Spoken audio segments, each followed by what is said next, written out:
There's a lot of designs and materials to use in making a fence. Like for example, a fence made of wrought iron, wood, cement, bamboo, steel matting, and barbed wire. Now, the most popular of them all are made of wrought iron and wood with a combination of cement. In the Philippines, having a nice fence is very costly, especially if you have a corner lot property. When my honey and I transferred to our new place, the first thing he was concerned about was the security of our place. So we were talking about what kind of fence we will put around the house, but of course within the budget that we have. When we asked around how much is the cost of putting an all-around fence, the carpenter gave us an estimated cost of 80,000 pesos, material and labor. We couldn't afford it, so we think of other alternatives like an easy and fastest way to have a fence. So thinking of a low budget fence, the first thing that comes to our minds was the fence that made of wood. Then my honey asked me, do you like a picket fence style like the typical American picket fence? He mentioned that it is very much suited to the style of the house and the name of the village, which is county. And I said yes. I like it because it's very nice and clean to look at. What I envisioned of a picket fence was like a Victorian period kind of fence. In the beginning, the wide availability of redwood and cedar wood made this a logical choice due to their affordability and resistance to decomposition. There are pros and cons of making wooden fence. Like the pros, the beauty of its natural appearance. It's affordable. It's versatile. You can do many designs and style options. It's easy to install and repair. It can be finished with stain or paint. It's easy to fix decorations, to put lights and planters to the fence. Its cons, the annual maintenance required. Exposure to sun and rain can damage the wood. It may rot due to moisture. It may warp due to moisture. It can become infested with insects like termites. The post can fail and cause the fence to lean or fall. Choosing picket fence as your fence is good and cheap as long as you do it with a little bit of creativity and style. It comes out beautiful and satisfying to the homeowners if you do it right. So after all the talking and canvassing, we finally decided to build a picket fence. So I asked my brother if he could do it, and he said yes.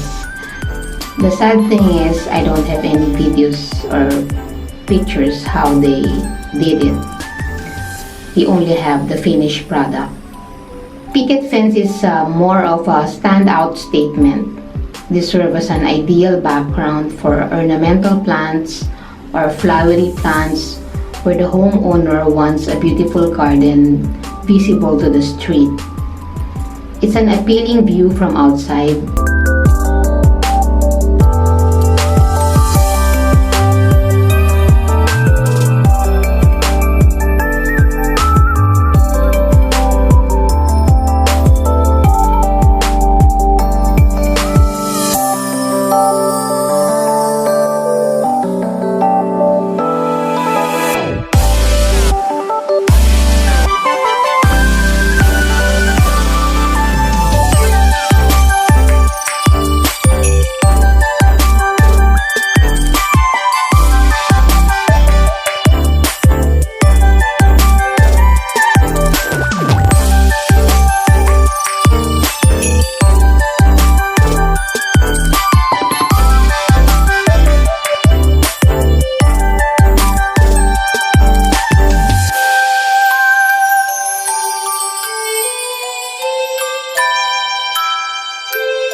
No dogs will get inside to destroy the plants, or pee on the plants, or poo on the plants.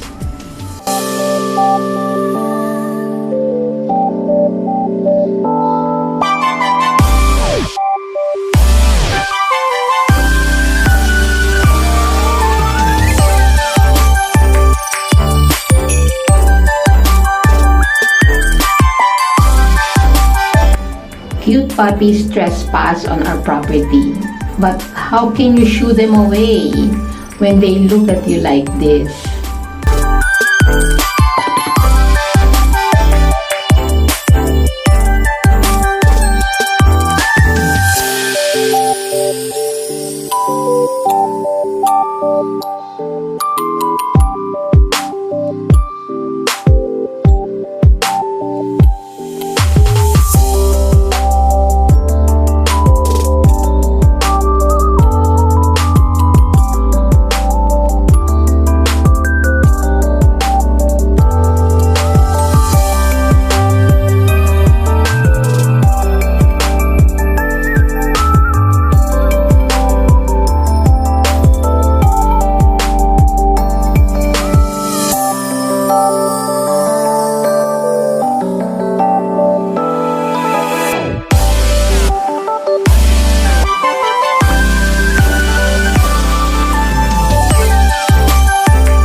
We found out that the mommy of these puppies is our neighbor's dog.